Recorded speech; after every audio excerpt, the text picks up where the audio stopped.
After I was in A&E, they transferred me after kind of 3 or 4 hours. So it wasn't, again, I say too long. There wasn't an urgency to it, it felt, but they got me into a ward. And I remember that first night, it was really difficult. It was some of the hottest days in London. Fortunately, there was air conditioning, so maybe I was in the best place in London. Who knows? But I remember looking out of the window at the BT Tower, and about a month earlier, I'd been up the BT Tower at an event, and it was just this really like dawning of like uncertainty and questions and what's going on, and there was just this sense. I was in a room in a ward with kind of 3, 4 other people, and the guy opposite me had had a stroke, and he was learning how to walk again and speak again. And I was probably, 30 to 40 years younger than everyone else on the ward, and this kind of overwhelming feeling. And I almost got a sense that those people were looking at me, feeling sorry for me, kind of, what are you doing here? And I was also likewise feeling sorry, for them in different ways. And it's this really weird sense of isolation and loneliness. Again, it wasn't COVID then, people could come and visit, and they did, but still, those moments, I'm by myself, it's the uncertainty. And I remember going to the room, just a quiet room, to have a FaceTime with my partner. And bearing in mind, his name's Michael, we've only been together 2 months at the time, so we met in April that year. So yeah, April, May, June. And there I am, we'd met 4 times, 3, 4 times, and there I am in hospital with all leads and what's going on, just being like, yeah, I think again, this, optimism, positive, like I felt okay, which is obviously good thing. But that first night was difficult, and the next few days then was really trying to find out. One was when I could get an MRI scan, because that was the key thing that they wanted to do. And should I try and get it in another hospital, or can I get it sooner? But we remained there and got it done. They were doing kind of various blood tests as well, and there were certain markers that were raised. They came back to me, and it was the first time then that they said it's called a thickening of the heart. The condition that they identified pretty quickly at the beginning was called Hypertrophic Cardiomyopathy. And it's quite well known in the press. I say well known. Footballers suddenly collapse and die, or marathon runners. It's a thing that you think you're fit and healthy, and many people do, and the body kind of sustains, but ultimately the heart's like a coconut.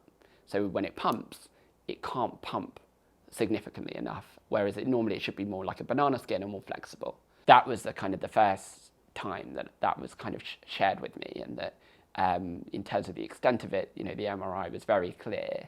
That was what was going on, and it was struggling to pump blood around the body. And so there's significant concerns around that, and the potential of with the condition is that you can go into sudden cardiac arrest, which is why when they saw the ECG and the scan, basically my heart's like inverted, so the high bits are where the low bits are and the other way around, and it was quite alarming for them. I've definitely had a few nurses look at it at different stages, which I'll come on to, that kind of, it scares even the nurses when they see my rhythm and what's going on. So yeah, that was kind of what was the next stage. It just dawned on me a sense of disbelief as well. The fact that I'm from, one of 5 children, nothing in the family. At the time, we didn't know that it was genetic, but they did say often it is genetic. I guess it's suddenly your world's thrown into this uncertainty. And this is, again, what many people have faced with COVID, with this kind of, we think things are certain, but the fact is they're really not. And maybe that's a survival instinct for all of us, so that we thrive on knowing what's going to happen and fine. But actually, in reality, no one really knows. And I think it was very just confronting to be suddenly, here I am, what I thought was a healthy 34-year-old living life and trying to run a startup and succeed and do what I can. And then this kind of curveball. So yeah, it was difficult. One of the most amazing things, I guess, about the situation in a good way is that I know I've got it. And that's, the biggest risk about this condition for people that don't know that they've got it.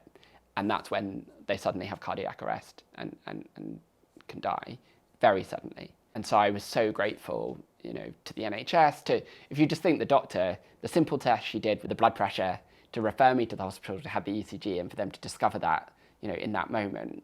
And, you know, again, anyone watching, I guess it's a non-invasive test. It's very simple from an ECG. And there were a number of, again, the symptoms that were happening, breathlessness, especially walking on elevation, lying down as well, breathlessness. And what was interesting is they did an X-ray, and in the X-ray it showed that I had water on my lungs.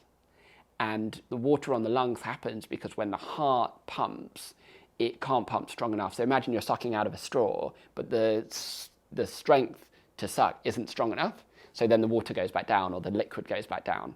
And it's the same with the heart and the lungs. So the heart's trying to pump around, but because it can't, then the liquid goes kind of back down and then can sit in the lungs, which then is no wonder that you're trying to do exercise, and yet when the oxygen's trying to get to and from the lungs, it can't because the liquid's there. There was this aha moment of, you know, when I thought I was just unfit, that actually there was a reason why I was breathless. And so yeah, I mean, extremely grateful for all the doctors, for the support and everything kind of that happened. Great to be able to get to go home. But then I guess it was then the what's next and what's going to happen next. So, yeah. Thanks for watching. To find out more about the charities that help support those with heart conditions, their families and loved ones, please have a look at the British Heart Foundation, Cardiomyopathy UK and Save 9 Lives. Feel free to comment on the video and subscribe.